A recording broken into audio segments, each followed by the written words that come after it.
pathetic ass bitch, and he's a drunk.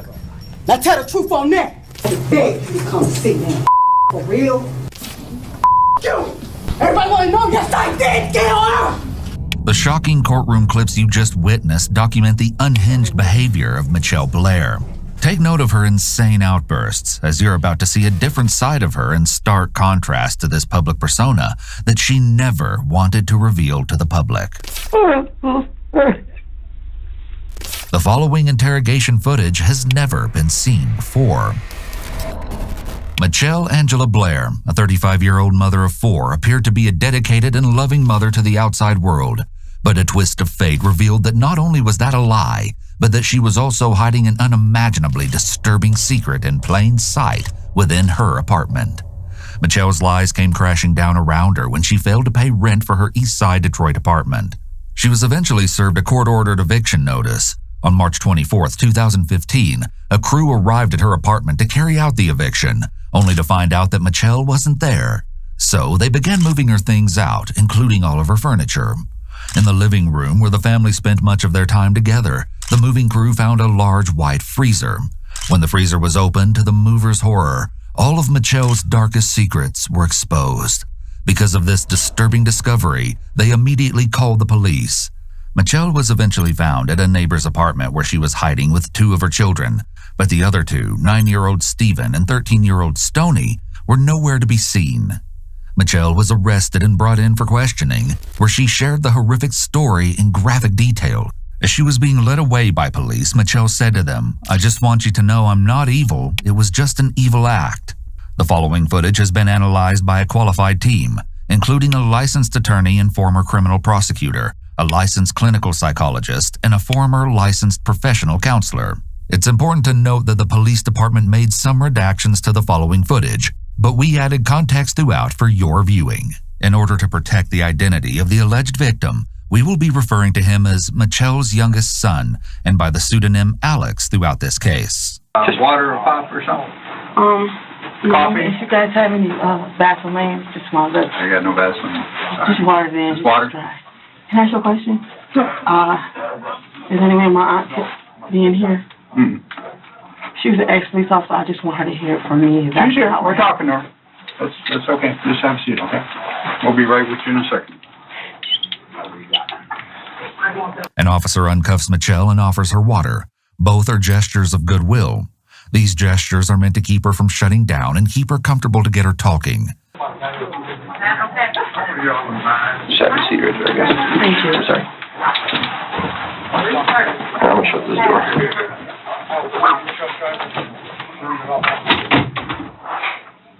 Mitchelle wears her hood pulled up, perhaps to hide from the situation and feel less exposed. The room is intentionally stark with nothing but a table and chairs. Mitchelle is very soft-spoken and cooperative. It's noteworthy that she was concerned about giving a message to her auntie. Mitchelle seems concerned to ensure that her auntie heard from her first. Mitchelle is left alone in the room for about 20 minutes. She scooted her chair back and moved herself further from the table, suggesting she's trying to distance herself from the interrogation before it's even started. While she waits, her hands touch her stomach, signaling that she may be feeling anxious and is seeking comfort, which is understandable for someone sitting in an interrogation room. She sits extremely still for several minutes, which may indicate that she's very focused and possibly preparing what she's going to say. Although some dismiss body language analysis as pseudoscience, it's used by the FBI and CIA during interrogations. When the CIA is interrogating an individual, they look for clusters of 3 or more indicators that occur in either quick succession or all at once.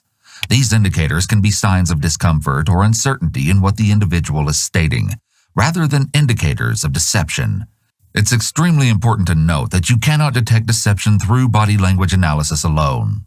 I love you. I love you. This is the second time she's whispered, "I love you, Alex," which is the name of her youngest son. She may be feeling worried about when or if she's going to see him again. Hello.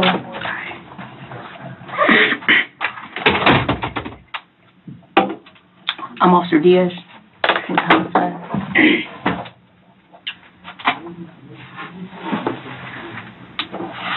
You doing okay? Got some water? Yeah.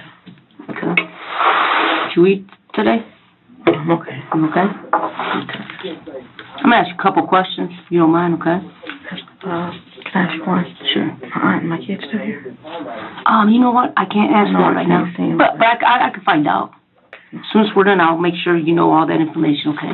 I just really want to tell my aunt to her face, because I created a big distance between her, and she honestly never did anything but love us. And I created that distance with her so I can hide it. You get what I'm saying? Mm-hmm. So she thinks that I'm mad at her and don't love her. I'll make sure you And that's get, not the case. you just want to make things right. I just want her to know that for her. Okay. Because she loves me so much. She don't have kids. Okay. And Okay. to do that to her, and I remember her face. Okay. Let me, I gotta take care of this first, okay? And then you could tell me anything you want to take, but I got some, administrative things that I gotta let you know about, like your constitutional rights. The officer stops her as she needs to Mirandize her before she implicates herself, and without hearing her Miranda rights, any statement she makes may be inadmissible. The officer has Mitchelle read the Miranda warning out loud to show that she's literate. It's imperative that the officers make it clear that the suspect is Mirandized properly, which means they were both informed of and understood their rights before agreeing to waive them.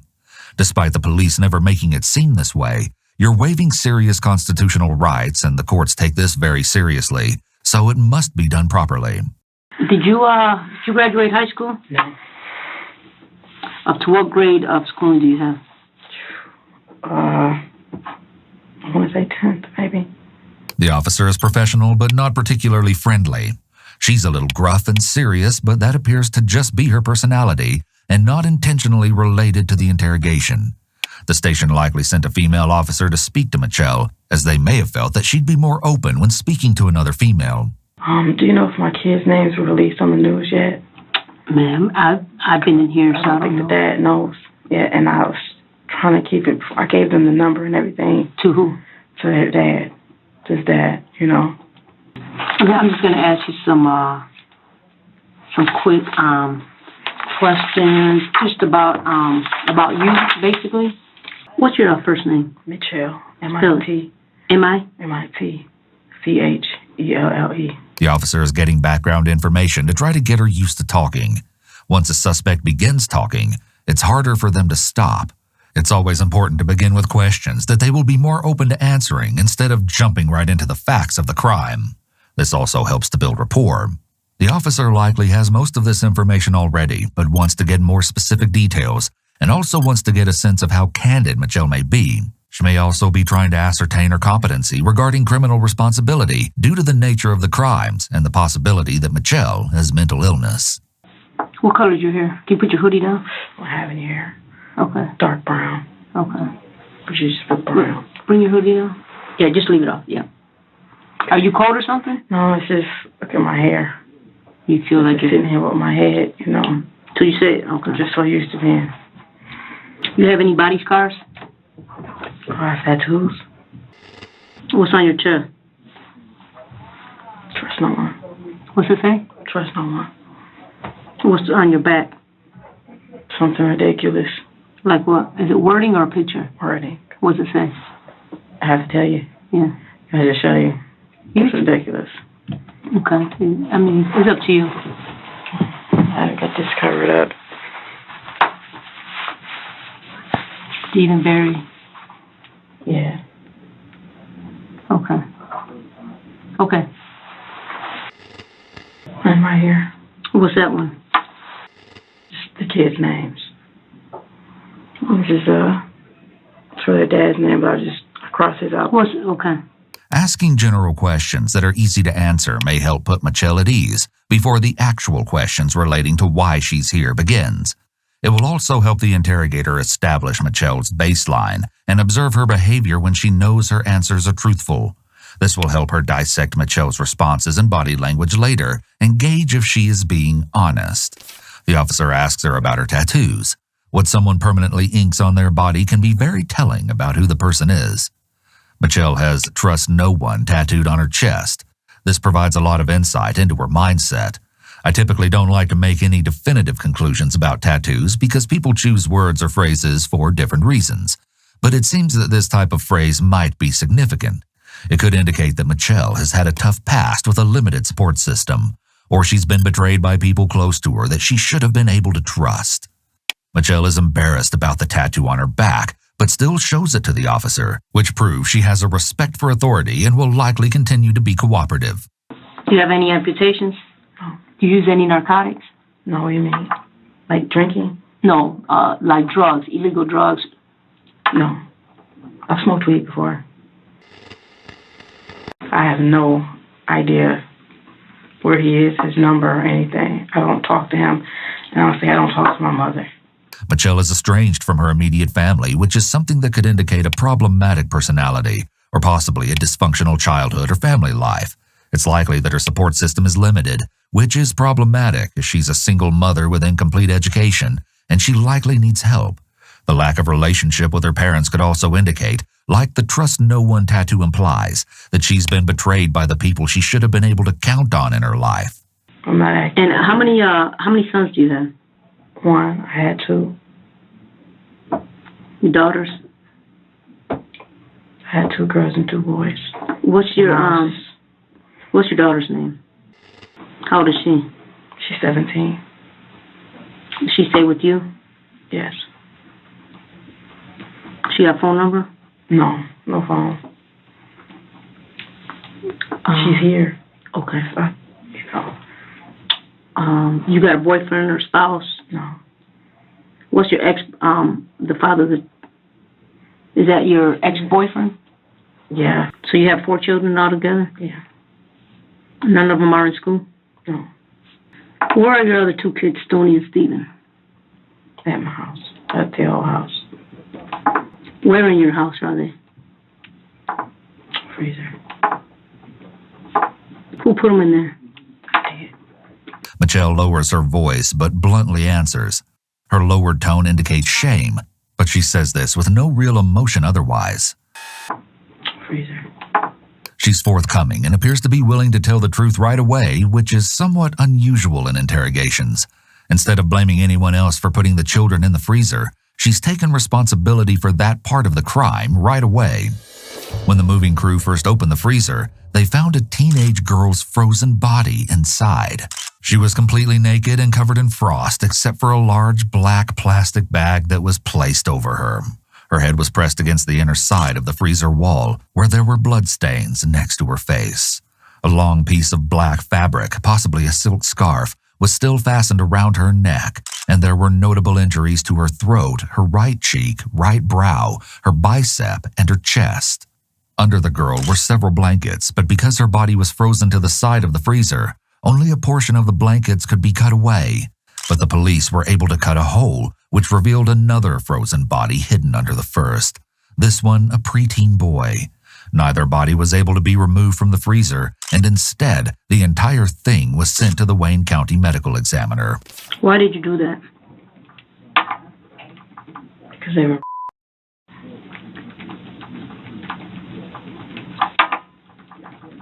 Along with the other thing. When you say they, who are you referring to? Mitchelle alleges that 2 of her children, Steven and Stoney, were inappropriately touching and assaulting her youngest son, Alex. It's important to note that none of Mitchelle's claims about Steven and Stoney have ever been substantiated, and her allegations could certainly all be fabricated. If this is true, this behavior is extremely disturbing, and why her older kids would do this to their sibling would need to be explored. Behavior like this shows signs of extreme trauma, mental illness, or as behavior that may have been done to them, as kids will often do to others what was done to them. It's extremely rare for children to assault their sibling without them being victims of this kind of abuse themselves, especially when they're this young. Since Mitchelle's report of Alex being abused by his 2 siblings was never substantiated, this point in the interrogation could really just be the beginning of Mitchelle's fabricated story. A story that she either knows is a lie, or a story that she is convinced herself is true. Maybe Mitchelle is delusional. Maybe this fabricated story has helped her cope all this time with what she did to her own children. Delusions serve many purposes. Oftentimes, it helps the affected person escape a painful reality or cope with fear, guilt, or shame. And I didn't find out it was going on, but it had been going on for years. Since I was in diapers. It seems highly unlikely that if this were true, Mitchelle wouldn't be aware of this occurring. The child would have very obvious injuries. In addition, this family all lived together with their mother in a small home, not attending school, and she wasn't working. It would be very difficult for kids to do the alleged actions routinely and for years without her knowledge. Mitchelle is either extremely neglectful, in denial, or not being fully truthful about her awareness of this situation. How did you become aware that he was getting? Oh, I came home one day. It was basically saying, "Come look what you're doing." He wasn't doing it by the time I went in the living room. But she said, "Show Mama what you was doing." So he had two little wrestle men. Mitchelle describes how her son was using the two dolls to show her the inappropriate things his siblings were allegedly doing to him, before moving on to the topic of when this first happened. When was this? This was a while ago. This incident didn't just happen. When you say a while ago, was it a year, 2 years, a month? Around there. Around where? Year or two. I don't know why he acted it out like that. It's just, I don't want nobody to think that anything's wrong with my son. You get what I'm saying? Because there's nothing wrong. No, nobody's making any judgments. I just want you to tell me what happened. Nobody's passing any judgments. I know, okay? because like to read it, when they read, they're not going to understand. Like, no, listen. That's why I want to record exactly what you tell me, okay? So nobody's passing any judgment on your son or on you or anybody, okay? We just want to know what happened, okay? Okay. So just feel comfortable telling me what happened. Okay. I want you to make nothing up or think about how it's going to look. I just want you to tell me so we can help you, okay? And we can help your son if he needs it. The officer tries to ease her concerns about how this will sound, so Mitchelle continues to talk and is as honest as possible. She frames it by saying they want to help her. However, the officer is not there to help Mitchelle. Mitchelle sounds a bit more distressed here. She's more emotional now than at any other point throughout the interrogation so far. And after he told me, so I had to keep his face, and I said, "Anybody do that to you?" And he said, "No." And then he put his head down and he said, "Yes." I said, "Who the f***?" You know what I mean? He was upstairs. So I went upstairs with him, and I asked him, "Was you your brother? Or your effing brother? Was you your brother?" And so you asked somebody did that to him? yes. So I'm like, "Why are you playing like that?" I told him, "That's nasty as hell. Why are you playing with that?" I said, "Did somebody do that to you first?" He said, "No." And he had his head on and he said, "Yes." And I asked him who, and he said, I just went straight upstairs with him, well, all three of us. And I'm asking, and he said, "No, he's lying." I'm like, "No, I'm not." You know, so I'm looking at the both of them. And I said, "What?" Because I understand, it was just, you got to understand, I was a lot younger than too. It was like over a year ago. And he had to be quiet about all this time. So when he's telling me, he's getting loud. He's like, "Yes, he did. Yes, he really did this to you. Why didn't you tell me?" Because they said they was going to kill me, beat me up. I told him to tell me the truth before I beat the hell out of him. And he says, "Well, I hung on him, but that's it." And then he said, "No, it's not." I just remember walking out the room.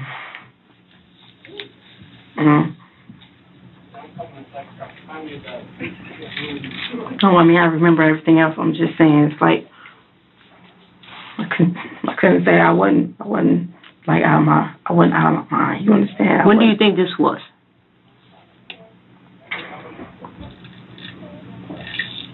Roughly 2 years ago.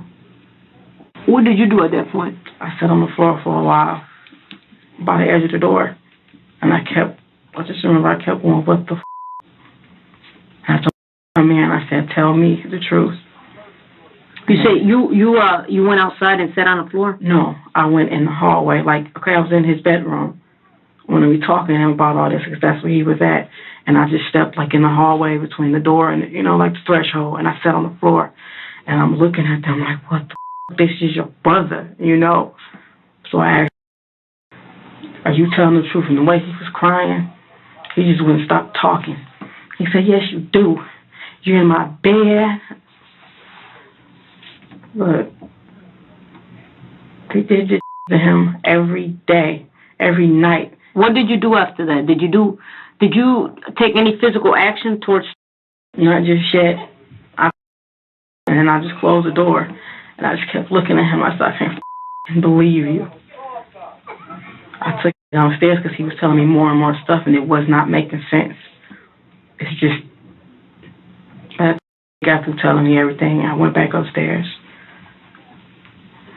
and I opened the door because I fully believed him, and I knew that's what he had did. He told me things that, after finding out, now it makes sense. You get what I'm saying? It's like certain things, I'm like, what's wrong? Or he crying, or he fell off the bunk bed, and I'm fussing at him, take toys away from him. It's like I'm fussing he didn't even do. What did you do when you went back upstairs?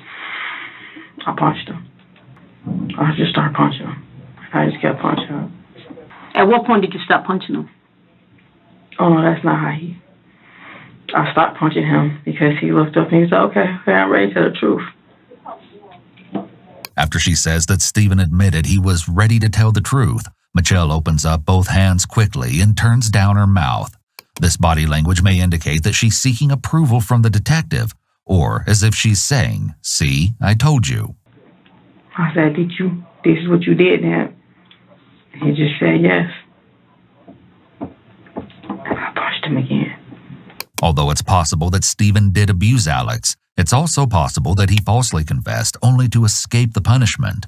It's convenient for Mitchelle to report that she supposedly got a confession out of Stephen because she might believe that this adds validity to her story of the alleged abuse towards Alex. Let me ask you this. Okay. How long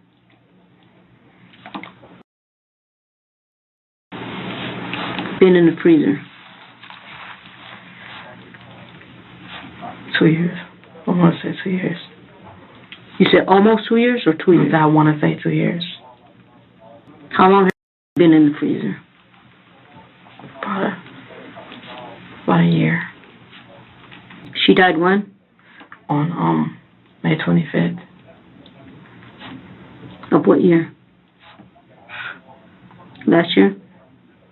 It would have to be. I'm just a blur. This was apparently her daughter, who Mitchelle stated died May 25th, but was unable to recall the year. Mitchelle then said that the other child was killed August 30th, 2012. Despite it all being a blur, she was ultimately able to remember the dates. It's shocking that no one reported either child missing and shows the isolation these children must have been living in for no one to notice they were missing for so long. Mitchelle must have been lying about where they were, or they had very little, if any, interaction with other people. One of her neighbors eventually came forward to speak with investigators, and she explained that Mitchelle told her she'd made Stoney and Stephen move away to live with their aunt because they'd been doing mean things to Alex, such as taking food away from him. As well, one of Mitchelle's friends was interviewed by police, and he stated that any time he asked about where Stoney and Stephen were, Mitchelle told him that they were upstairs in their room or at an aunt's house.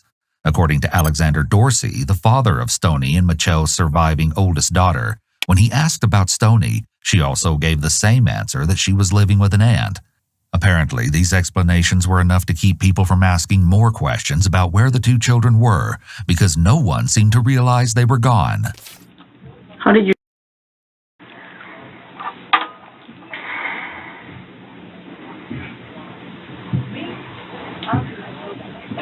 I can't, I was holding him when he died.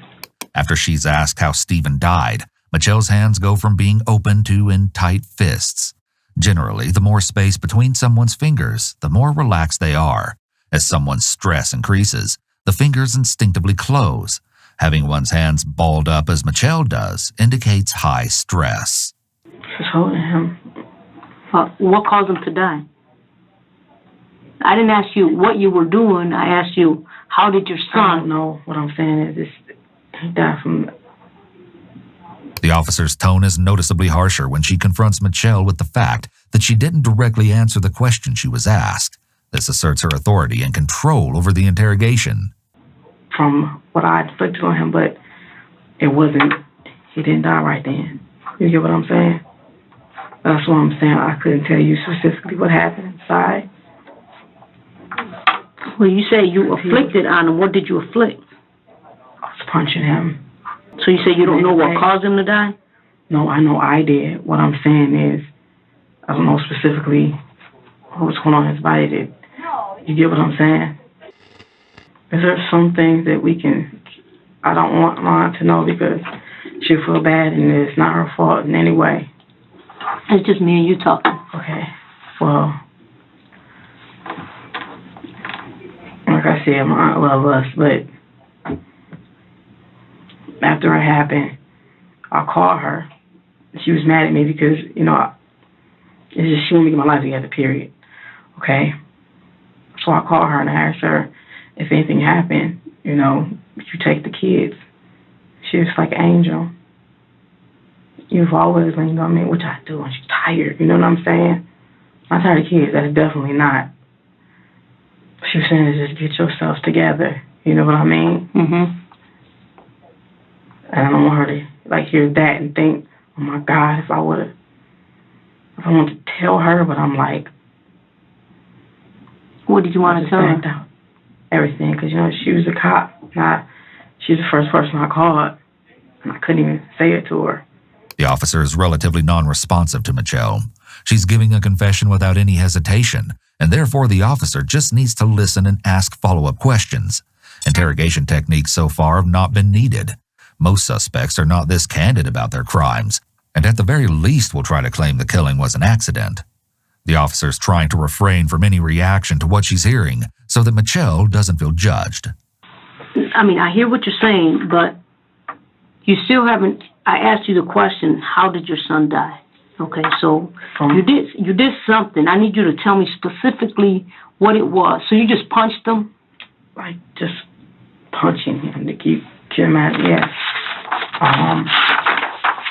The officer tries to get Mitchelle back on track as she's not making much sense and seems to need to be redirected back to the relevant issues.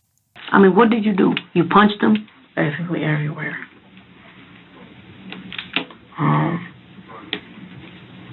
I choked him. With your hands? Yes. That's not how he died. What else did you do? I'm saying, you punched him everywhere, you choked him. What else? I mean, you want to come clean, right? You want to get this off your chest. It's just me and you talking. Okay, nobody's here to judge you. It's not about the judging, I know, it's just... It's painful. Is it painful to you? No, it's evil. It's evil what you did? Is it evil? Yeah. Okay, so you're judging yourself. When the officer sees Mitchelle freeze up, she tries to get her talking again by making it seem like this is just a conversation between the two of them. In reality, it's being recorded and will be shown to judges, lawyers, and jurors if necessary to obtain a conviction.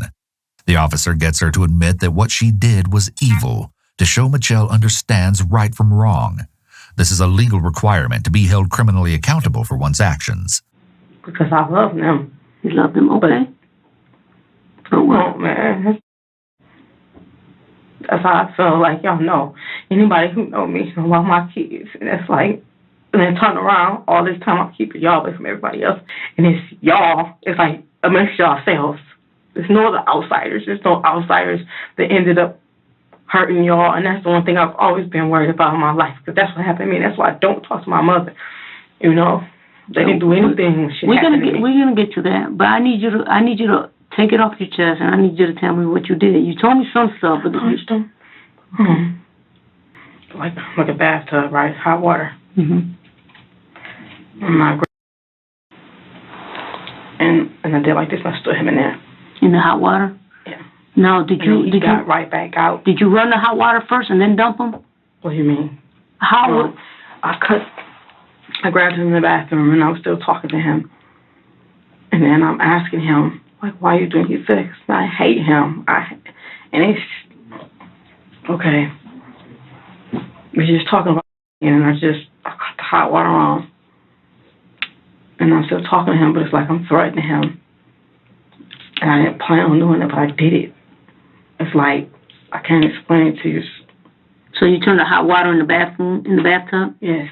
And if you don't tell me everything, and tell me exactly why, and just everything, like what you've been doing. Did you put him in the bathtub? I stood him up in there. You stood him up in there? Yeah. So his feet got really messed up. There was basically a rotation of that, punching him, just hurting him. He's skinny. How long did that go for?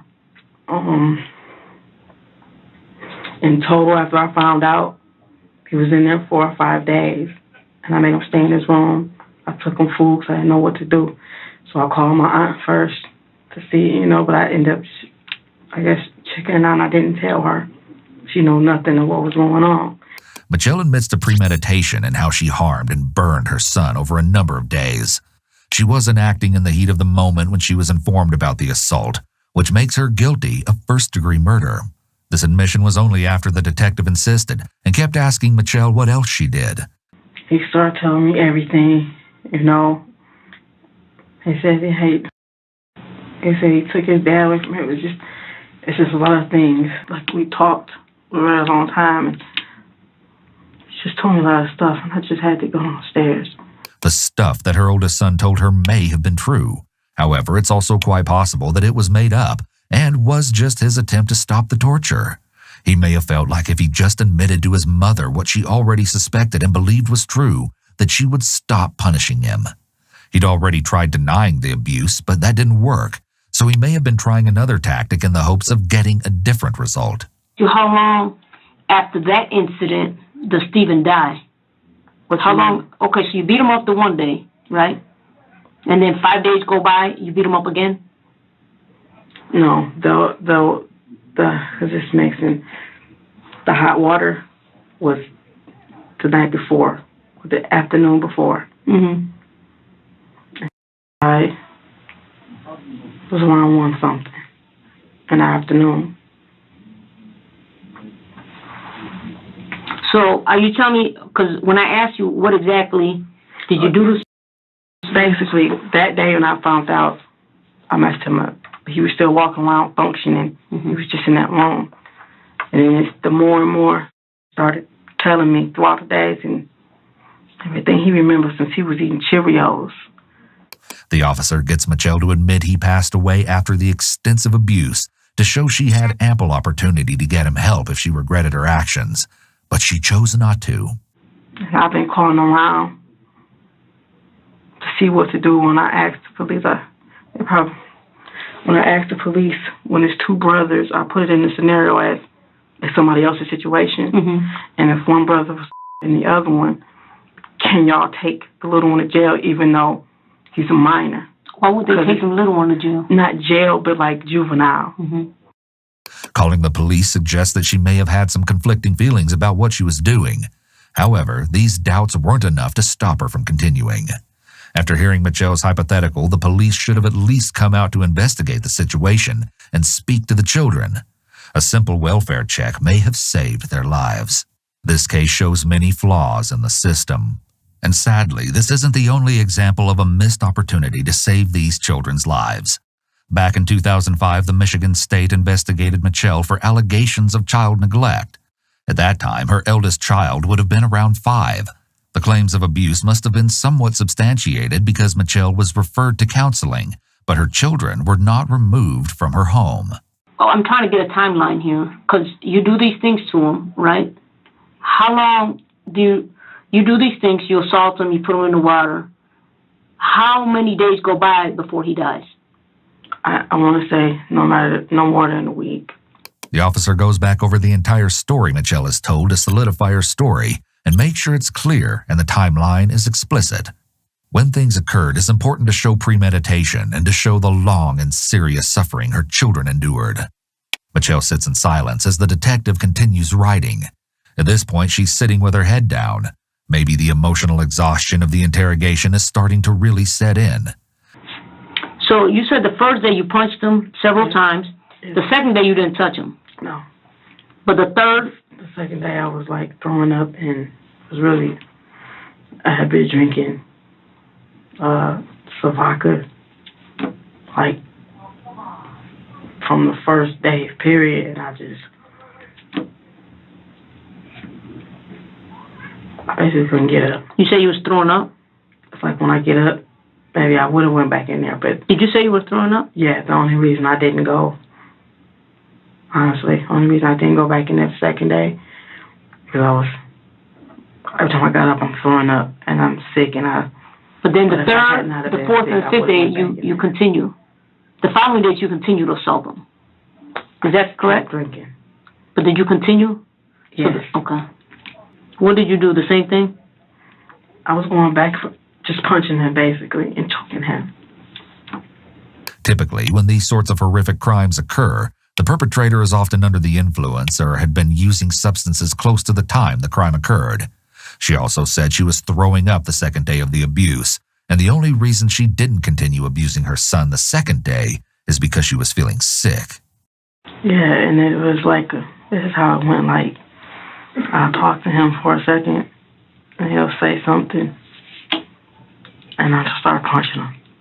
And I'll stop, and then I'll start talking to him again. And then it was like no answer he gave was... Who witnessed this?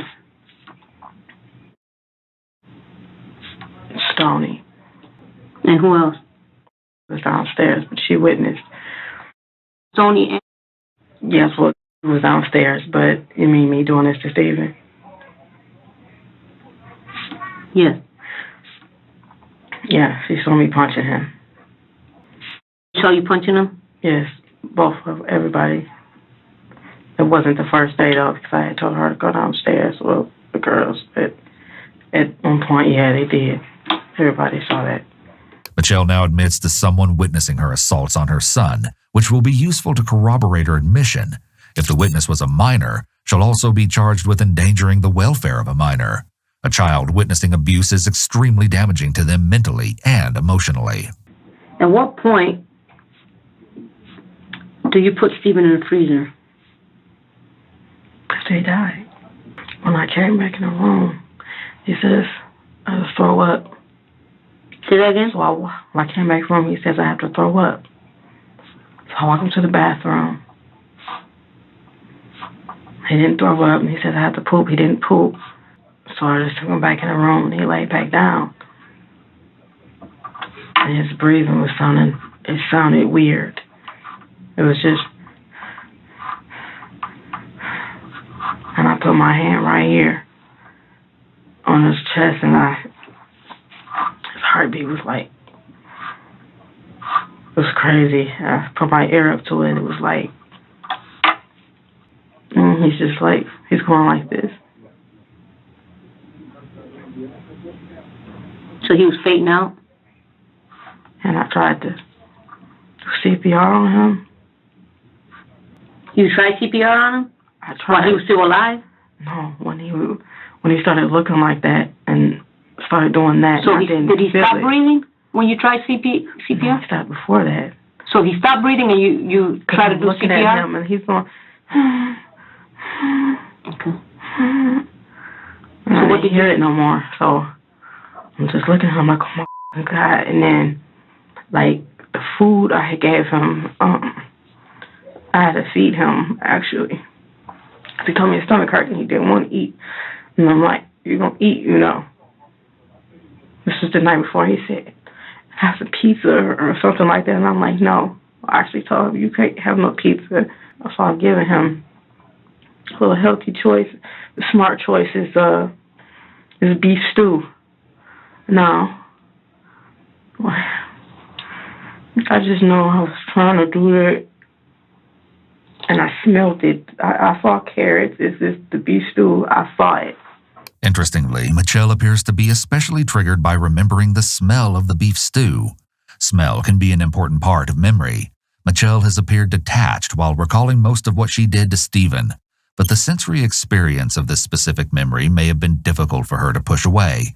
Her hands reach up toward her face, which is likely an adapter behavior signaling stress. At that point, he stopped breathing. Yes. And what did I do? Yeah. I just closed the door and sat there with him for a while.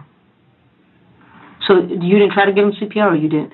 Oh, after he was gone, after I'm like, after this happened. Okay, so he stopped breathing at some point. Started to get. Did you ever give him CPR? Yeah, I'm like, I don't know how to do it, and I never. So you never did give him CPR because you don't know CPR. What do you mean?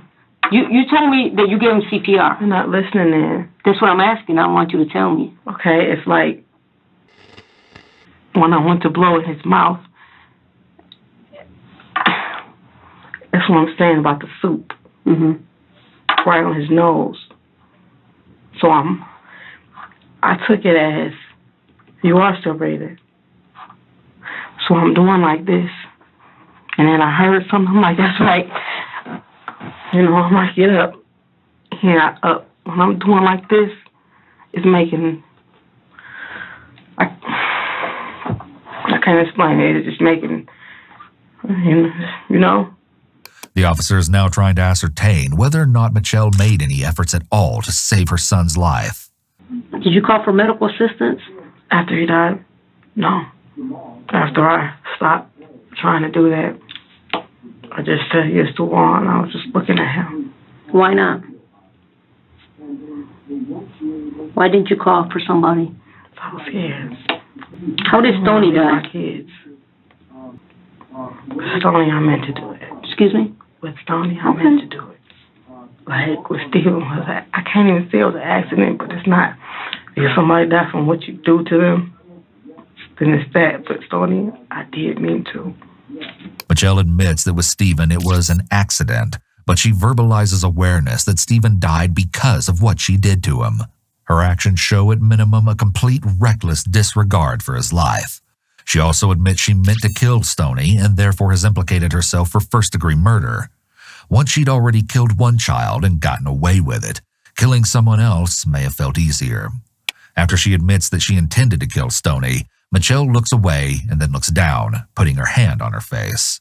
This body language likely reflects that she was feeling guilty and didn't want to see the detective's face while she was making this confession. After you finished holding him, what did you do with Steven's body? Put it in freezer. You what? Put it in freezer. Her whisper could indicate that she is ashamed of what she did. Did you do anything? You just put him in the freezer? Did you put some clothes on him? What did you do? You just put him in the freezer as he was? Well, he had this Paul Frank's blanket that he really like a lot. So I just wrapped. You wrapped him in what kind of blanket? It's like Paul Frank. You know, the monkey Paul Frank on kids' clothing or. That was his favorite blanket? Paul Frank? It's like, you know, it's a name brand, it has the monkeys on it, and it was a big comforter. It was blue and white with monkeys on it. And, like, I heard he used to argue with them, like, don't touch my blanket, you know what I'm saying? So I just, I was wrapping myself. Mitchelle becomes tearful now and shows emotion about her wrapping her son in a monkey-patterned blanket and freezing his dead body. Is this their father? Yes. Okay. They got in touch with him. I don't know. Well, you want them to? Yeah. Okay. I'll let them know. Is there any way you can find out if they got in touch with him yet? Because I know it's on the news. Do you want? Would that make you feel more comfortable? Yeah, because they're showing. Oh, it's no more comfortable. It's just they're showing the house and. Yeah, they're getting in contact with them. They're not gonna let them see that. Your other ones. That's what you're worried about. My kids. Yeah. The kids. They were with me. I know, but they don't know what's going on, do they? Yes. They do. Definitely, yes. Okay. I mean, their dad. Can somebody? Yeah, they're gonna tell him before he sees it on news because he knows my house and I know they were already showing it. They're doing that now. What did you do to your daughter, Stoney? Can I tell you what happened with her before? No, we're going to get to that. I just need to know what you did to her, and then we're going to get back to what she did. Okay? So I'll tell you what's leading up. Tell me how you feel more comfortable. If that's how you feel more comfortable, you could tell me like that. But we're going to get to that. I just kind of would rather you answer this question, and then you could tell me what, and then I'm going to ask you what led up to it. Okay. First, same thing, very first thing. I punched her so hard because she was still doing that after he told me about Steven. And he said he was so scared of Stoney. I'm like, why wouldn't you tell me this? He said, because she kept saying that, don't say nothing. Or she gonna beat me up and all that. Whatever, it's just... So I found out 9 months later that she had been still doing this after Steven. When did she tell you? One day they were arguing about something, and they came in the room, and he said, don't sit next to me. I said, stop acting like that to her. It's your sister. He was like, oh, I don't want her to sit next to me. She didn't mean to me anyway. And I said, I mean, how? He was like, she used to kick me like this. And I'm like, so why you never tell me? Then he started saying my diaper. I don't know. I'm like, what do you know, it started off with Stoney. And he ended up telling me Stoney was doing that to Steven first. See what I'm saying? And I looked at her and I'm like, you sat here. We talked. We all talked to Steven together. Mitchelle expresses more disdain for her daughter Stoney, as she claims she continued to allegedly assault Alex after she killed Steven for doing the same thing. This is why she feels more justified in killing Stoney and freely admits she did so intentionally. It's possible that Mitchelle felt very angry with herself for punishing and killing Steven after she found out that he may have been a victim first himself. You ended up telling me Stoney was doing that to Steven first. It does seem unlikely that if this was true, Steven never admitted that Stoney allegedly abused him during his days of torture. So let me get this straight. So you're saying that when you told you that Stoney used to kick him and said something about his diaper. Yeah, he said something about his diaper. How do you get those two things out of? Because I don't see in that. What do you mean? Okay. Wait, what do you mean? Told you that Stoney used to kick him. That's what I'm saying. I need to go diaper. into how it came out. Okay. Because they did not only just him, they was taking his food. It sounds petty. They blame things on him. But I fussed at him, but it wasn't him. They take his food. Even at school, Steven would get up and go grab his food. I'm like, y'all, I get $700 in snaps every month. Y'all eat. It's like you steal when you see him in the hallway, you take jabs at him. The officer asks Mitchelle how exactly Alex told her that Stoney was assaulting him. Well, he started talking about, say we're sitting on the edge of the bed, and then we're talking. And I looked at Stoney because after it happened, I told them, so if y'all did anything, I will hurt you. And they're like, we wouldn't hurt. You get what I'm saying? So we're sitting there.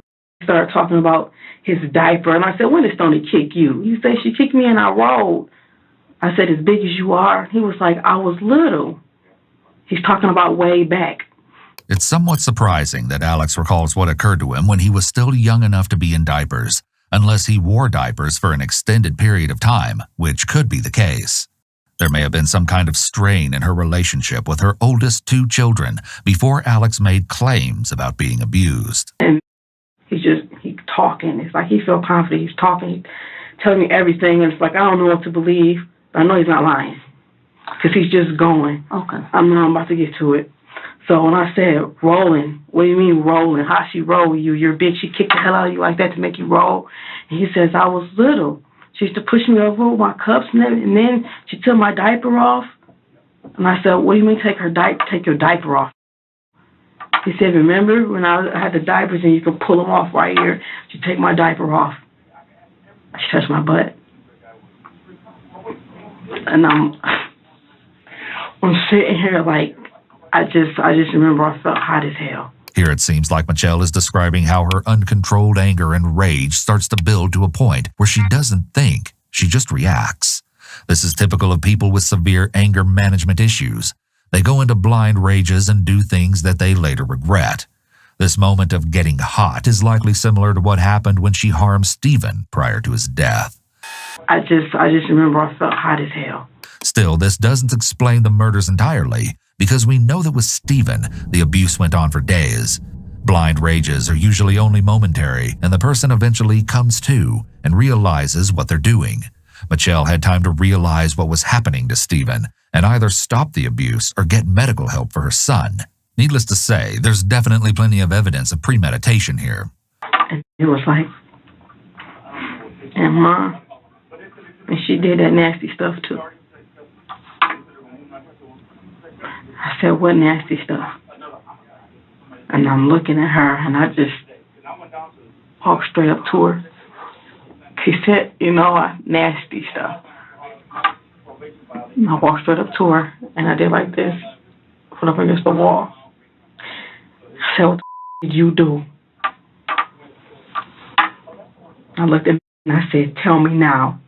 So you grab her, she's still breathing because you're asking her questions. Yeah. And then what happens? Do you squeeze tighter where she can't breathe? What do you do? After he told me that, it was she just slammed her. So you grabbed harder? Not grab. I just got it. I already had a good grip. So I did like this. How you sling somebody down. After he said what he said, I just threw her down. I kicked her. She got up, was backing up, and I asked her, oh, have you been doing this to him too? And she was like, yes. If she was doing that to Stephen? Yes. Did you do this? I'm looking at her, and then that's what kind of me up, because Stephen was always an arm baby. People was like, oh, he hangs on your shoulder. Sony? She said yes, because he was right here telling everything, basically. Mitchelle admits that she choked Stoney while she confessed to the alleged assault. This makes it hard to judge how reliable the confession is, because she would have been fearful for her life at the time. At what point do you kill Stoney? I hit Stoney in the head. With what? It's like this little stick. What was that? It's like a stick. Mitchelle takes a few long pauses before responding, which isn't her normal speech pattern. She struggles to say that she hit Stoney on the head, or maybe she hesitated because she was trying to remember what happened. Hitting Stoney in the head with a stick is a felony assault, as she's using a weapon to assault her. Just a wooden stick? Yeah, but it's thick, you know what I mean? About this long. So I had in my hand like this. And while I was talking to her, and I'm looking at her, and I was just asking me, why did you do it? Tell me the truth. And she just came out. She was like, hurry, him. I couldn't. So I'm hitting her in her head, and I'm like, he was a baby. How big was it? About that big? About this. It was blue. I just started talking to her for a minute, and she was just quiet over here, and I just turned around and looked at her, and I went back to her. And I punched her again. And I just told her once, I just, same thing. So he tells you some more stuff, you punch her, and then you tell her to go to her room? Yes. No, I didn't just punch her once, though. You get what I'm saying? He went on for a while. Mitchelle offers details that the officer doesn't ask for. This shows that she feels justified about what she did. Instead of minimizing her behavior as most suspects do, she clarifies to let the officer know it was more severe. She was up in her room for like 2 days. I wouldn't talk to her. After the first day I found out, I did what I did by going there and give her food. Then I get pissed at myself that I gave her food because y'all was stealing food from him every day. That's why he go to sleep hungry and wake up hungry. So okay, so you give her food. I stopped giving her so much. So I fed her like twice a day. And I didn't touch her for a while. Let me ask you this. Did you stop giving her food, period? What you mean? Did you starve her? Basically. It went down from 2 times a day to 1, and it was only oatmeal. Oatmeal and water. Like Stephen, Stoney didn't die in the heat of Mitchelle finding out about the abuse. She was slowly and methodically killed by being repeatedly harmed, starved, and tortured. This evidence shows another premeditated killing. So you basically starved her, right? Is that how she dies? No. Okay. There's more? Tell me more. Okay, so, How long does this go on for? maybe almost 2 weeks. But the hitting wasn't. Just a starvation? I You said just did 2 mess weeks? her up that first day. Huh? I did mess her up bad that first day. She was still walking around, and I don't know I was functioning, but I take her little food up to her, and I even go up and I sit in the corner and I just talk to her and I look at her like, we talk for a second, like, I just keep saying, how did you do this? And I just talk about all of us and what we're supposed to be like, and I just leave the room. This again shows Michelle's depravity, because just like with Stephen, she went from talking to these children, which is something that's done when a person is in a more calm and rational mental state, to then inflicting abuse that ultimately killed the children.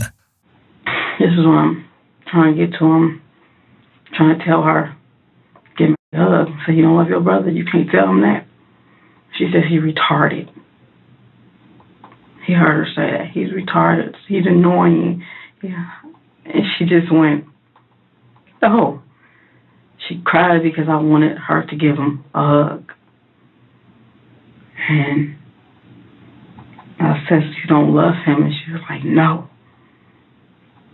I remember I punched her, and I told her to say it again. She's saying no, like, it hurts you. You hate him that much. You don't want to hug him. And So what did you do when she did that? the blue pipe. Excuse me? The blue pipe, the wood thing. Uh-huh. Was it a pipe or a stick? Well, it was, I guess you can, it's a wooden, but I call it a pipe because if you hold it in your rounded? hand, yeah, and it's blue. Where did it come from? One of the bad parts, like, you know what I mean? What, was it metal or was it wood? It's wood. And it was about a foot It was long? thick. Okay. Okay, so you hit her with that? Yeah, when I say thick, it was thin, but it was sturdy. That's what I'm saying. Like it, I hit her with that. Where did you hit her at? I hit her in her head, mostly in her head. She had Several times? a lot, yes. Like, little lumps everywhere. So she survived that assault? Yes, and she was fine. Not fine, but she was mobile. Okay, so what happens then? Does she go to her room? Well, that's, okay, so I'm trying to get to this part, but I'll finish this out. I was looking at her like, what the And I just grabbed her, and I went in the closet, just got a towel, and just put it right here, and I put ice wrapping it, told her to get in bed and just keep it back. She asked me, could she sit up? So I said, okay. You said you go in the closet and grab a towel? Yeah, go in the closet to wash off, and I put ice in it and put it up here, but she said it hurts. And she was sleepy, so I let her go to sleep. I know I told her to go to her room, and after I finished helping her with this, I went and drank. You go drink? Go sit in the basement. No, I don't You went to the basement to drink? Yes.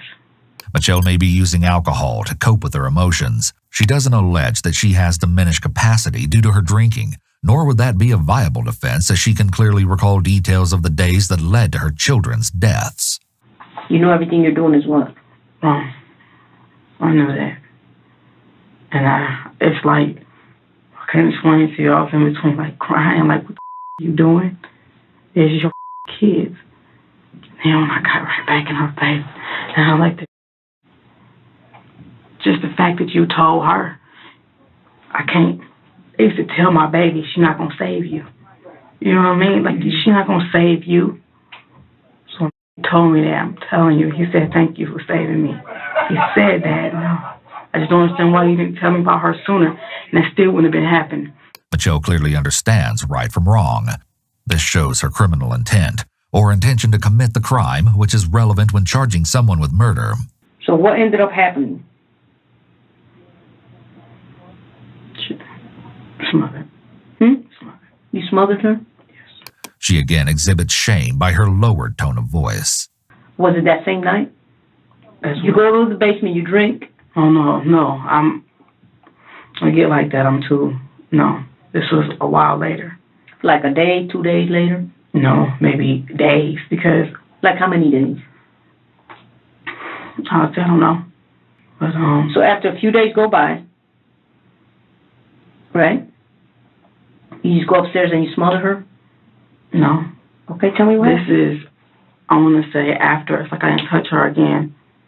For a few days? Yeah, you get what I'm saying? So Yeah. It's like we're going on in the second week now, and I'm just sitting in this house now. The conversation we had about, and I smothered her. Okay, but I want you to walk me through it. So, do you go upstairs and just say, you know what, I'm going to smother her, and you just smother her? No. Or do you guys have a conversation? She was laying on the floor. She said she Where was at? laying on the bed in her room. Okay. So I came in and I sat down. So you go in her room. Yeah. And I scared her because she was asleep, but I sat down in front of her. So you wake up. She basically wake up and saw my face, and she was like this. And I just kept asking her, are you ready to apologize? Now, when you asked her if she was ready to apologize, what did she say? She said,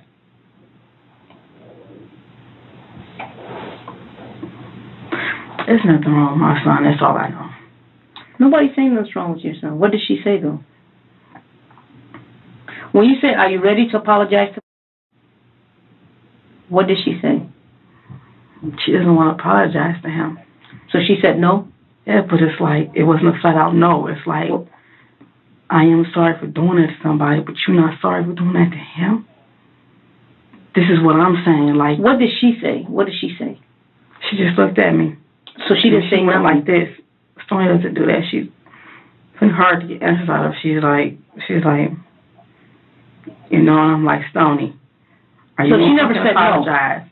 She was saying no a couple days before, and that's what she keeps saying no. So I'm like, are you ready to apologize to him?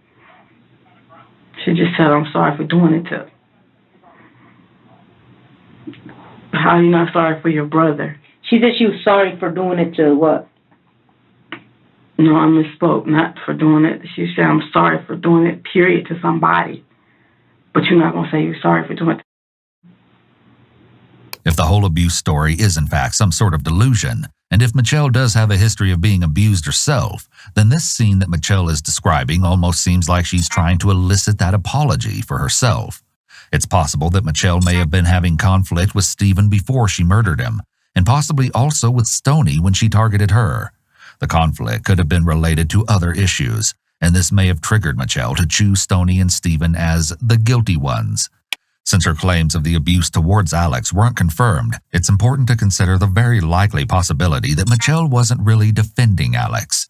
It's very possible that this tragedy that occurred in Mitchelle's home was the result of long-standing child abuse inflicted by Mitchelle onto her children. When childhood abuse is chronic, and when the parent inflicts severe forms of abuse that cause serious injury to the children, there's a risk of the parent one day going too far. The abuse can easily turn deadly, which seems to be what occurred with Stoney and Stephen. It seems that Stoney's death was more so a direct murder, unlike Stephen, who died as a result of the abuse. Maybe because Mitchelle felt that what Stoney did was worse than what Stephen did. Plus, she later learned that Stephen had been allegedly abused by Stoney. So this caused Mitchelle to see Stephen as a victim like Alex and like herself. So you punched her? Yes. More than once? It was basically really fast. I punched her. She actually hit me back. You know what I mean? Because I punched her so hard. Well, she reached up and she hit me back, so I slammed her on the ground. And I'm holding like this. She looked up and she was like, I didn't mean to do that. It was like a reflex. And then it's like the part is, Stoney always had a problem with fighting. You know what I mean? So it's like I had a whole lot of feelings at once. I don't even think she understands, but like I was actually kind of proud of her for actually hitting back. Because I've been fighting for them all my life, yo. You got these kids hitting you and doing stuff to you, or to try to fight you, and you won't hit back. And I know it sounds up, but I was actually proud of actually hitting back. If this is true, it's very surprising, as most abused kids would be afraid to retaliate in this manner against someone much bigger than they are and who has control over their basic needs. It's especially surprising given that Stoney already knows her mother is capable of murdering her own child. It appears that violence was not only normalized but encouraged by Mitchelle. According to her own report, Stoney hitting back was the moment that Mitchelle smothered her. This is purely speculation, but it's possible that in a way, Mitchelle was relieved that Stoney fought back, because that gave her an excuse to end the days of torture and just kill her. This was the day. And it just kept going. And her shirt, it's a black shirt. I just picked it up and I put it on her neck. She really fighting back, you know what I'm saying? When you say put it around her neck, what do you mean? You tied it, or you held it, you choked her? I put it on her neck, and first I was in front of her, but as we tussling, and we both fell, cause I'm heavier, you know, and I'm holding it, but that's still not what did it. And yes, I did tie it, because before I got up, I remember I tied it. And she got up too, and of course was backing up from me, trying to get away from me. You say she got going. We still in the room, and she gets up. After, yeah, she gets up and was backing away, and I grabbed the bag. Okay, you grab a bag. I just. And you put the bag over her head, or you just put it in her mouth? No, I held it over her. You what? I did both. I didn't put it in her mouth. I held it over her nose. At first, you know how you... And then I put it over her head, and then I did like this. She expresses very little emotion about doing this to her own child. Mitchelle's reenactment is very useful evidence, as it's even more impactful than just words alone. Then what? Did she stop breathing at some point? Yeah, that's what did it. That's what I did to kill her. Her voice was also very low here, almost whispering. What do you do with the body? Tony's body. Freezer. On top of Steven. Huh? Freezer on top of Steven. I didn't rob her in anything. Again, she's whispering. This indicates that it's possible she felt more remorse about Steven's death than Stoney's. This is also evident in the way she directly murdered Stoney versus Steven, who she said was not intentional. You'd think that after the trauma of murdering her son, of being reminded of what she did to her son every time she looked at that freezer, she'd be unable to do what she did to her daughter. Did you show them? Did you show them the body? Yeah. Not for a while. How long did it take before you showed? Not even a week. What was their reaction? Just crying a lot. She's just crying a lot. He was looking like, he didn't say nothing, he was just looking at me. And he started crying. I asked him, why you crying? He said, you're going to be in trouble. And I just told him, you know I am. He told me God didn't like that. He don't like none of that stuff. That was his words. God don't like none of this stuff. It's surprising how forthcoming Mitchelle has been about killing her two children, as the detective has been somewhat standoffish during the interview. The detective has leaned back away from Mitchelle and makes little eye contact as she's writing notes most of the time. Mitchelle has appeared mildly frustrated at times when she feels like the detective isn't understanding what she's trying to say, but she still kept talking. Many other people would not have opened up under these circumstances. It's possible that Mitchelle really wanted to get everything off her chest. She may have wanted to make sure her side of the story was told, especially regarding the alleged abuse of Alex. Showing Alex the dead bodies of his siblings displays her complete disregard for her children who are still living, and an inability to understand how disturbing and extremely traumatic seeing his siblings dead and frozen would be. It's possible that Mitchelle wanted to show Alex that his siblings paid for what she claims they did to him.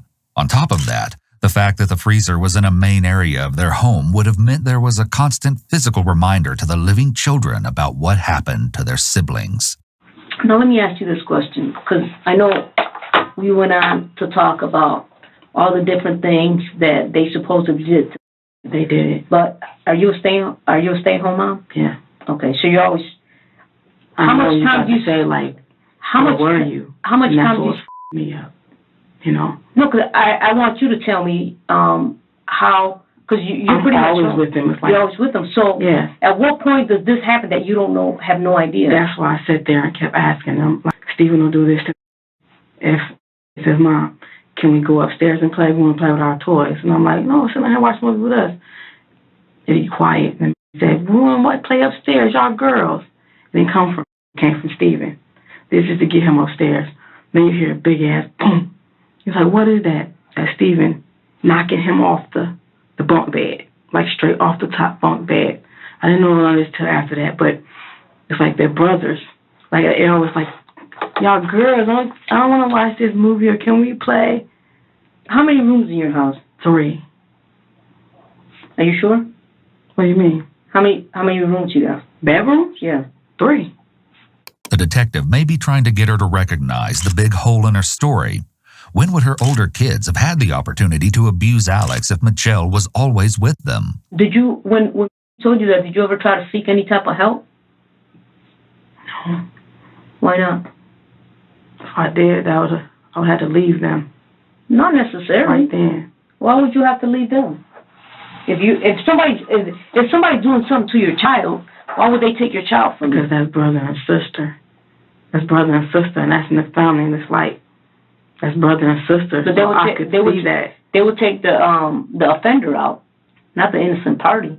But then you look like, how did this happen? Okay, that was all in my head. Like, I want to stay with them as long as I possibly can. I knew this day was going to come. Do you feel what you did was wrong? I know it was wrong.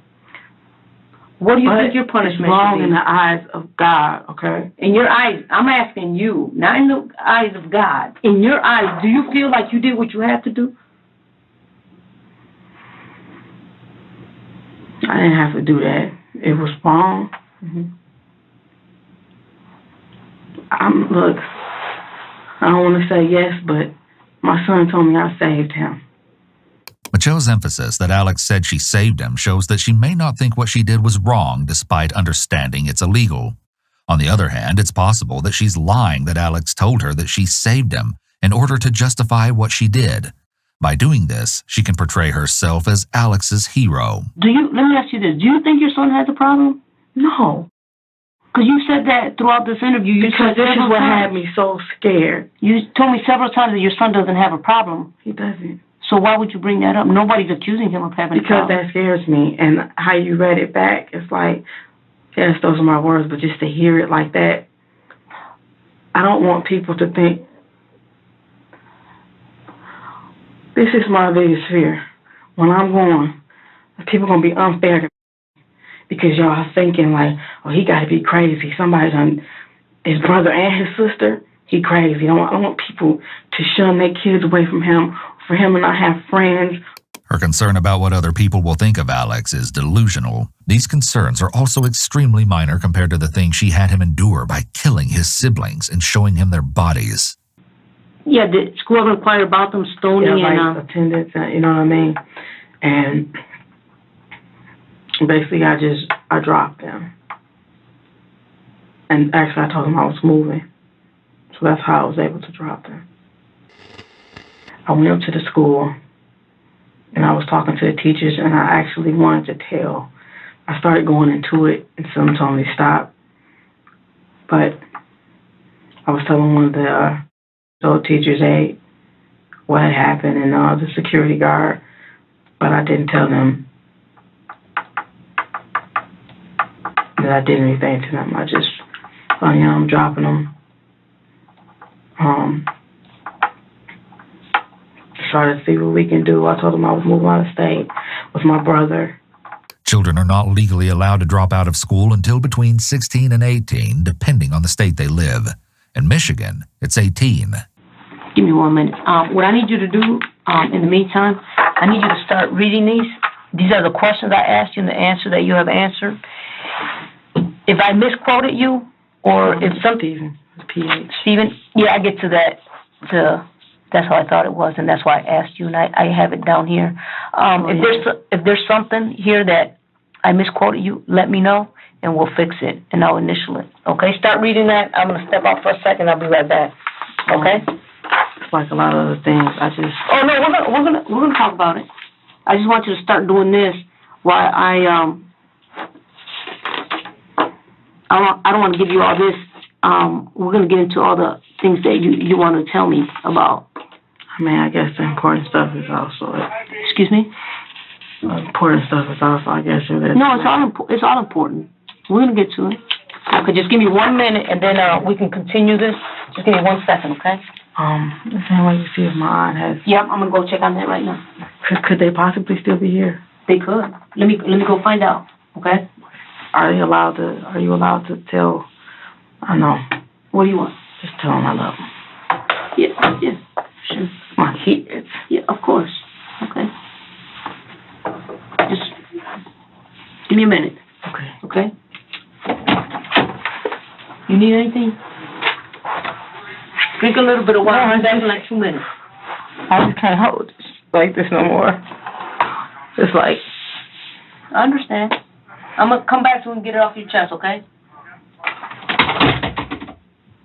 The officer steps out and allows Mitchelle to read over her answers. This is done so that later she can't claim she misunderstood the questions, or the officer fabricated her answers and didn't write what she actually stated. Obviously, the tape can also confirm what was said.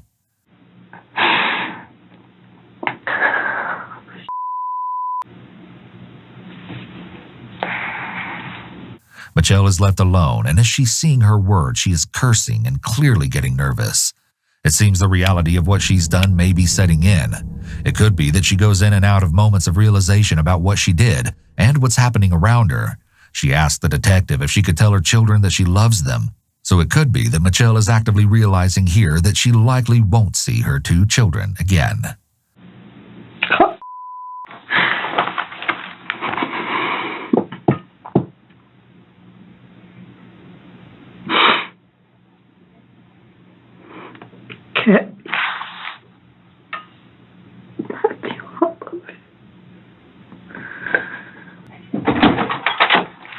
Let me see that for 1 second. I'm sorry. Let me say this real quick. Do you know if they were still here? No, they're not here. They're talking to, I think the aunt. My auntie. Yeah. When we first came, they said that my kids and the kids were here. My kids aren't with her. Yeah, they're with her. But they're just gone. They're not where I could see them, I should say. Oh, but they're still in so the we'll building. find out before we're all done. I'm going to find out exactly where they're at, because right now they're talking to them, so it's kind of hard for me to say. But we'll find out exactly where they're at, so don't worry about it. My kids are like this because they like seriously love me. If they ask you, mom, one of them asked you, my mom crying, but say no. Okay. Because it was just, I told him I wouldn't. He said, Mom, don't cry. Okay. He said that today? He's always said that, and he's telling me, you're always telling to be a big boy. So he said, you'll be a girl. And I was like, I'm trying to. I can't push the shit. Boy. I'm going to be right back, okay?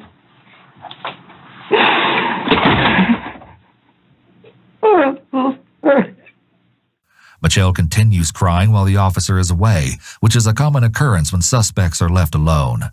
Often the reality of the situation sinks in only once they're left with their thoughts and begin to realize they're going to jail, or they realize the gravity of their actions. I don't got a number. I'll give you. Okay. I'm sorry about that. How you feeling? Feel better to get it off your chest? Not really. Not really? So, you wanted to tell me some other stuff that was going on, okay? Tell me, sister. What was going on with you? Like, you gotta imagine that happening to a baby. Excuse me? You gotta imagine that happening to him. I just try to... Let me ask you, because you're home most of the time, right? So when you're home, did you ever witness any unusual behavior between your kids? No. Well, Stoney, before I was even here, Steven and Stoney didn't like each other. So I'm thinking little brother, big sister stuff, you know. But she'll tell him, Steven, stop, sit down. You sit down and he'll punch her. And I'm like, stop it, you know. I didn't know why. That's when I felt like I didn't save Steven. You get what I'm saying? Because when he said that to me, I'm like, he actually told you that? I'm not going to save him. So let me ask you this. Your son came to you and gave you some complaints about some things that were going on, right? Yes. No, he didn't come to me. He didn't come to me with Steven. He came to me with Stoney because they were sitting on the edge of my bed with like a little tiff. And it didn't start out with him talking about the little mean things earlier, and then it goes, and then we went into he talking about the diaper. That's why I'm like. Earlier, you told me that told you that Steven did some things to him, and you confronted Steven, and Steven said, "No, I didn't." See, when you say "come to you," I'm thinking you mean because how it came to me, told me when I walked through the door. Yeah. But at some point, he tells you something that Steven's doing to him. Yes. Okay. And you took it upon yourself to just go off of his word. You never tried to get any type of... I did. I talked to Steven. We went up there and I talked to that boy. Okay. You know? I talked to him. And he admitted this. He admitted that he did these things. After a while, yes. After a while, yes. Okay. But he denied that. He denied it at first. And so did Stoney. She also denied it. But after you assaulted him, right? Then he said, "Okay, I did it." After you assaulted him several times. Yes, after a while. Okay. It wasn't severely assaulting him, not just whipping him. You were severely assaulting him. This was just me punching him before he finally said yes. Okay. The officer is getting clarity here to potentially argue the fact that the children's confessions may not be accurate, as they deny that they had inappropriately touched Alex until Mitchelle violently assaulted them into confessing. This makes their confessions much less reliable, as they may have just said anything out of self-preservation. This is clearly a coerced confession. It doesn't mean it isn't true, but it's certainly unreliable. The first time you ever heard of any of these complications between your kids was the first time with Steven. I know they used to have the little sibling things. But you never took it upon yourself to, you know how sometimes kids like to lie and make up things? Yeah. You never kind of put it to kind of observe to see who was saying what. You just took it upon yourself. Or all the other stuff. I mean that's kind of a serious thing, for a kid to say, "Hey, this is what's going on." So you just went basically on his word. I asked him. Right. I asked Steven also. You get what I'm saying? But he denied it. But after you repeatedly assaulted him, he's like, "Oh yeah, okay, I did it." Do you believe that that's... did you ever take your son to a trained physician? No. To tell you, there's some signs of... Not listening to me. Well, I'm trying to... They did that. You did that? They said they did that. Even... Who did that? They did that to him. Stoney and Steven. And I'm sitting here and I was even talking to Stoney and I tell her to tell me things. It was like, "Oh yeah, and I forgot to tell you that, Mom." It's like they did that. And I'm not accusing you. I didn't just go like, but you listen, did this and listen. Michelle appears unable to recognize that Steven may have only told her that he abused Alex because she was assaulting him. She feels like she got the truth out of him. In her mind, Alex is telling the truth. She already made the decision a long time ago that she believed him 100%. It would be too painful to let herself waver now, because that would mean she would have to face the fact that she killed her 2 older children for no reason. Obviously, this is assuming that Mitchelle didn't just fabricate the entire abuse story in an attempt to excuse and minimize her actions. It's important to keep in mind when analyzing this case that all 4 of these children were likely being abused in some way for a long time. When listening to the details of the case and watching Michelle's confession, it might be easy to assume that this was just a horrible incident. However, in these rare instances when parents kill their own children, it's almost always the case that the parent had been abusing the children for a long time. before the fatal incident. When Mitchelle was arrested, her 2 remaining children were interviewed. Both revealed to police that they were victims of physical and emotional abuse at home. Medical exams revealed that the living children had visible injuries such as a cut above the left eye of the 17-year-old and numerous scars on both children, including 25 scars and injuries on the 8-year-old's back. The children detailed some of the assaults they suffered at the hands of Mitchelle, such as being hit with a piece of wood, a hot curling iron, an extension cord, and burned with a clothing iron. According to them, Mitchelle refused to get any of the children medical treatment when they were hurt. Both children were turned over to Child Protective Services. They did this to him every day, every night. It's like... But what I'm trying to think, if this was going on, like, where were you at all this time? I mean, because you're a good parent. You're always home with your kids. Right. So how were these things going on for so long and you did not know? I mean, they're little kids. I can see if they're adults and it happened somewhere, but they're under your roof 24/7. I mean, they don't even go to school at some point. And there's all these things that you don't know nothing about. Were you ever a victim of any type of, Yes, I was. Okay. And I used to always, this is what got me. I talked to my kids and my auntie and everybody. So I'm talking to them so openly about this, and it's like, I felt like I had to. Okay. What happened in your situation? The first time, it was a woman. My mom used to leave us with any and everybody who would watch us. You know, anybody. So that was nothing. I think I was 5, 6, I don't know. But this was a woman, and she did that to me and my brother. Although we can't confirm that Mitchelle is telling the truth about her history of abuse, her comment about her mother is an indication that Mitchelle may have some sort of traumatic past that still affects her emotionally. If it's true that Mitchelle was abused and her abuser was a woman, then it could explain the way that she talks about Stoney, her daughter. In Mitchelle's mind, Stoney was the cause of everything because she supposedly abused Stephen, who then went on to abuse Alex. Since there was no confirmed abuse occurring between the siblings, it's a possibility that Mitchelle may have fixated on Stoney because she is female, and Mitchelle still feels intense anger towards her female abuser. We don't have information about Mitchelle's mental health profile, but there are definitely some signs pointing to the possibility of her suffering from psychosis. In a psychotic episode, a person can become paranoid, even targeting their own children. Sometimes victims of abuse repeat the cycle and become abusers themselves, especially if they never got help or support after the abuse. So let me ask you this, because you have 4 children. Okay. Did you have any favorites? Or any? Did you prefer one more than the other? Or did you love them all the same, in your opinion? I loved them all the same, because all of them had different personalities. It's just, those are my kids. I'm just asking because some people say, oh, this is my favorite because he's the youngest, or he's my favorite, he's the oldest. But as far as you go, you love them all the same. Yeah. You didn't prefer one over the other. What do you mean prefer? Like one was closest to you, you know?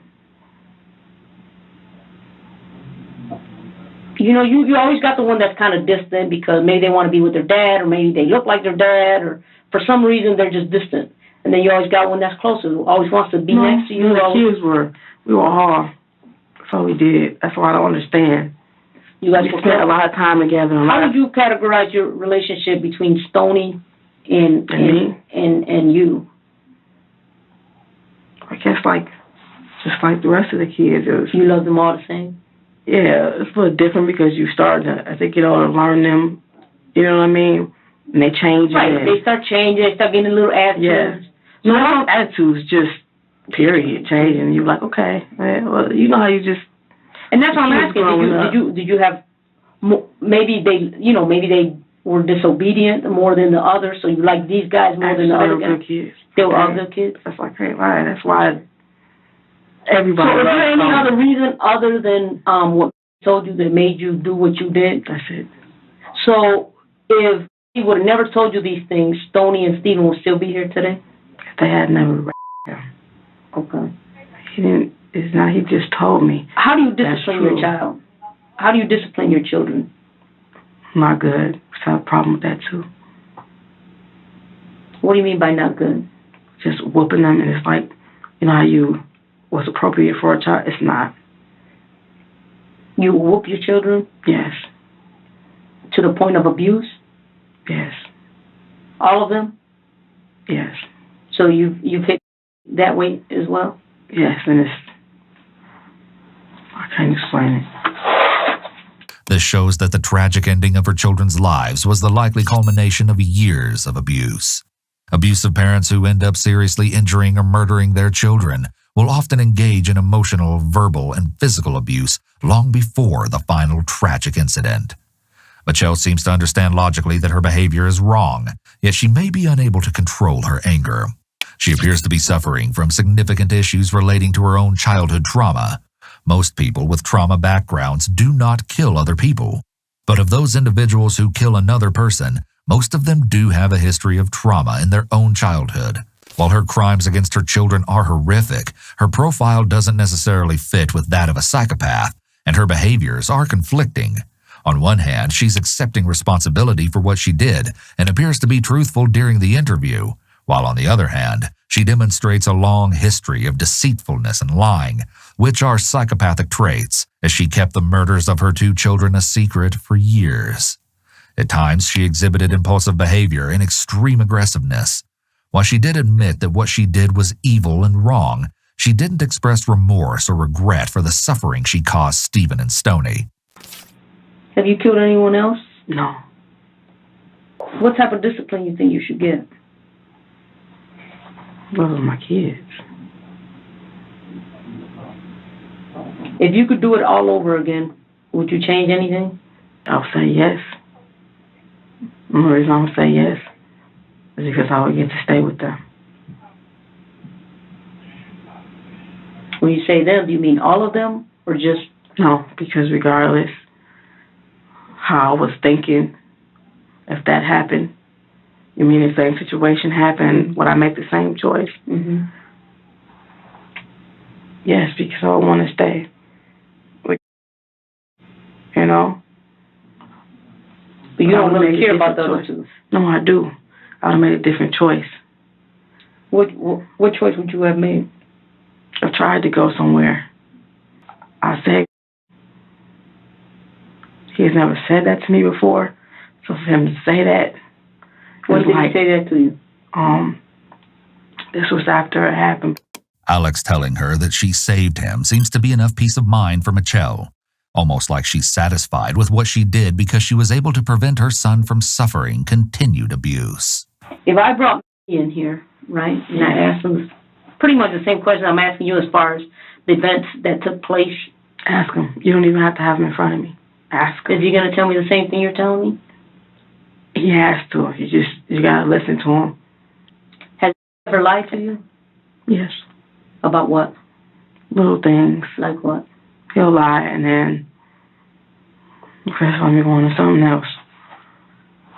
The thing was, in the lying, I don't like that. Well, he does lie.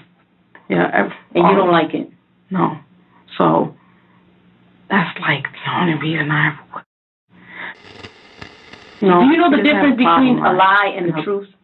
Yes, definitely. You mean, does he know the difference? No, I'm asking you. Do you know the Yes. difference between a lie and the truth? Yes. Okay. So, and you're familiar with, like, a white lie versus... There's no such thing. Okay, a lie is a lie. Yeah. Okay. And are you familiar with the difference between a chronic liar or somebody that... A habitual liar? Yeah. Are you familiar with somebody that habitually lies or somebody that lies, for example, if I say, hey, do you like this dress on me? And you're like, no, but you don't want to make me feel bad. So you're like, oh, that's nice, but you're really lying because it looks terrible. Right. Right? You're familiar with the difference. That's so you won't hurt, somebody's feelings, but... Like a small lie versus somebody that lies all the time. Yeah. Are you familiar with that? Yes. In your opinion, how would you categorize your son? None of those. None of those? He never lies? No, he does, but I wouldn't... Excuse me. Like, just little things. The officer is getting it on record that Mitchelle knows right from wrong and a white lie from a lie. This again will make it harder for her to make an insanity defense. Ms. Blair, what's on your mind? Because I got missed him. It's like so much shit that happened to you. It's like you gotta grow the fuck up. You had enough mother. Your brother and sister see this to you, and I just want to make sure they are. And he's the littlest one. I want to make sure be okay. That me up when I was younger. But I know, all I know is this. You know I did something about it. Even though it was up, I just want to know, like, you are important. Like, you do matter. That shit was happening to you all that time, and you didn't know, and I'm sorry, and I'm like, no matter what, they can kill me in there, and that's the part. This is what I do know. And I'm already told the kids, I'm probably dying there, you know. It doesn't matter. But I won't, like, I think gonna be okay. You know what I'm saying? Okay. Do you consider yourself so sweet? You consider yourself a tough mom? I mean, you're tough, right? You're gonna. It's over the. Okay. It's like tough, but not. And it's like I'm just tired of this. He too good, just not so they both are just to let this. I used to be a really good kid. You know what I mean? Mm-hmm. I tell my daughter all the time, I was just like you. Like how she is, she confident, she quiet, people mess with her stuff. Okay, it's like, so let them talk. Mm-hmm. I'm the one like, they mess with you, I'm, about to go beat the ass. Don't mess with them. And it's like, I was like that and it's gone. It's nobody's fault, it's gone.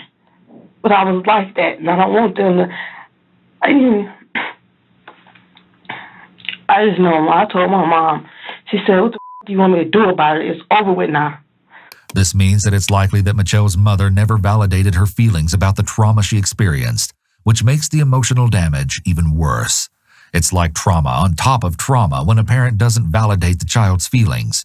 Even if it's been decades since the abuse occurred, Mitchelle was likely never able to process her emotional pain, and it's very likely that this led to her maladaptive behaviors in adulthood, such as her uncontrolled anger, inability to control her emotions, and abusive parenting that turned fatal. Mitchelle likely sees herself as a better mother than her own because she did something when Alex told her he was being abused. It's important to keep in mind that many adults struggle with histories of childhood abuse. This doesn't mean that if they relive the trauma somehow as adults that they will murder anyone like Mitchelle did. That's all I know. I told him, when you get older, if anybody, girls, men, anybody try to make you feel like you ain't do you see what I did for you? That's not. That's because I'm gonna find out once you finish reading. I'm gonna find out where they're at, and that way you can, feel secure that they're in good hands. Okay. Okay, but I need you to look at that statement to make sure that everything's accurate. Okay. And then we'll go from there. I already know what I sound like. I know it's up. No, nobody see myself. The normal part of me, I can see myself talking right now. I can't. You're not literally, but if that was me, I totally understand what it looks like, and I've been. Ms. Blair, nobody's judging you here. Okay, something happened, and you felt you did what you had to do.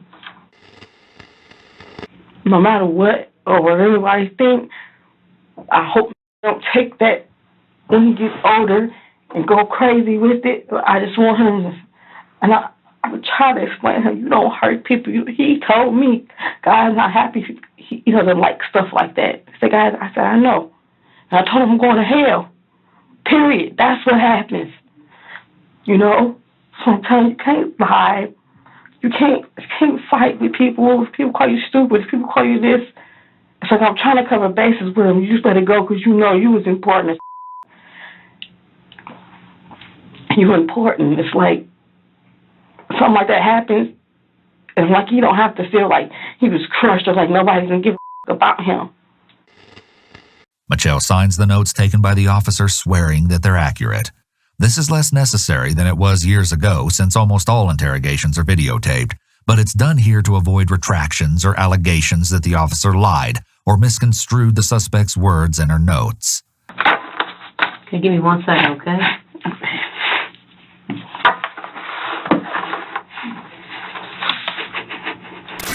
Following the interrogation, Mitchelle was charged with 2 counts of first-degree murder. An examination of the bodies revealed that 9-year-old Stephen died from blunt force trauma and what was described as thermal injuries in 2012, while 13-year-old Stoney was killed in 2013 from blunt trauma to the head. Mitchelle kept both of the bodies in the deep freezer in the family's living room for around 3 years until their discovery when she was evicted. When she went to trial, Mitchelle told the judge that she still felt no remorse and even doubled down by stating that she would have killed Stephen and Stoney again, referring to them as demons. Still, prosecution made it clear that they didn't find any evidence that Alex had been assaulted by his siblings. In fact, there's no evidence that the alleged victim or his older sister ever corroborated the story Mitchelle told investigators. While she was in prison during her trial, one of the other prisoners who had been housed in the same block as Mitchelle came forward with a shocking claim. They alleged that, among other things, Mitchelle told them that she'd made up the entire story that her son had been assaulted by his siblings so that people will have sympathy for her. This person also stated that Mitchelle told them that she threatened her oldest daughter into helping with the deaths of her siblings. According to court documents, it was reported that her eldest daughter alleged Mitchelle forced her to carry Stoney's body and put it in the freezer. Neither of these claims have ever been proven, nor was anyone besides Mitchelle charged with any crimes connected to this case. In less than 4 months, Mitchelle was charged, convicted, and sentenced. In June of 2015, Mitchelle pled guilty and said she would have accepted the death penalty if it had been an option in Michigan. Instead, she was given a life sentence without the possibility of parole. This leaves the question of what happened to Mitchelle's remaining 2 children after her arrest. Well, in 2017, it was reported in the news that her oldest, then 19, was graduating high school and had plans to go to college, while her youngest son had been adopted and was thriving in school. Though the case seems like it ends here, it doesn't quite. Since her incarceration, Mitchelle has continued to find herself in trouble with the authorities. In fact, it's been reported that she's been involved in 49 incidents since she was imprisoned. In one confrontation, Mitchelle allegedly put her urine and feces into a Pringles can and threw it in the face of a corrections officer. On another occasion, while Mitchelle was being escorted down a hallway, she started yelling at another prisoner. When a correction officer intervened, Mitchelle punched them in the stomach and arm. She was sentenced on charges for both incidents and added 38 months to 5 years to her sentence.